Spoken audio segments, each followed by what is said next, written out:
The death of the 5G narrative. Nokia just reported that its optical networking division grew 20% in the first quarter of 2026, while its flagship mobile radio business remains stagnant.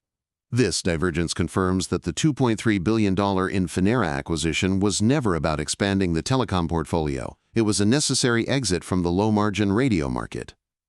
As 5G capital expenditure continues to dry up globally, Nokia is effectively cannibalizing its own legacy to chase a very specific 8% of its revenue that comes from AI and cloud hyperscalers. The market is finally seeing the pivot from selling cell towers to selling the high-speed glass that keeps GPU clusters from choking on their own data. While the company still talks about connectivity, the balance sheet is beginning to look like a semiconductor firm. The vertical integration Gambit. The real logic behind the Infinera deal sits in the San Jose manufacturing facility, not a press release. By bringing indium phosphide fabrication in-house, Nokia is attempting to eliminate the margin tax it previously paid to external chip makers like Marvell and Broadcom.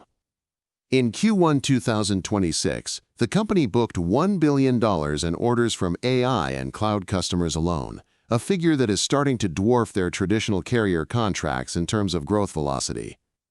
Controlling the optical engine, the specific silicon that converts electrical signals to light, allows them to compete on cost in a way that pure-play integrators cannot. However, this move into high-end silicon means they are now competing head-to-head with their own former partners, a transition that carries massive execution risk if their fab yields do not hit targets by the end of the year. The hidden erosion in fixed networks. While management highlights the 49% jump in AI-related sales, the legacy fixed networks division is quietly shrinking, down 13% this quarter. Nokia is framing this as a strategic exit from low-margin consumer hardware, but it reveals a deeper problem. The company is essentially trading its reliable, broad-based utility revenue for high-volatility hyperscale contracts. These big tech buyers are notoriously fickle and possess the leverage to squeeze suppliers on price once the initial infrastructure build-out levels off.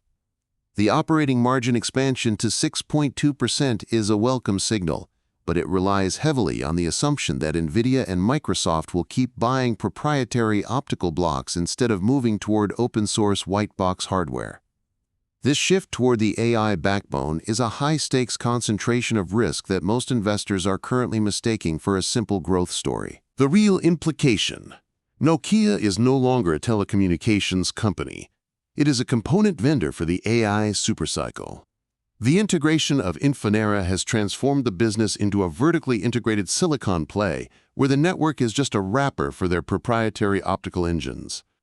By shifting the internal tagline from connecting people to connecting intelligence, the leadership is signaling a permanent departure from the carrier-led cycles that defined the last 3 decades.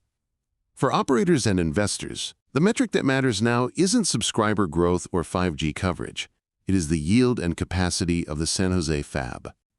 If Nokia can maintain its lead in 1.6 terabit interconnects, it survives the death of the telco market.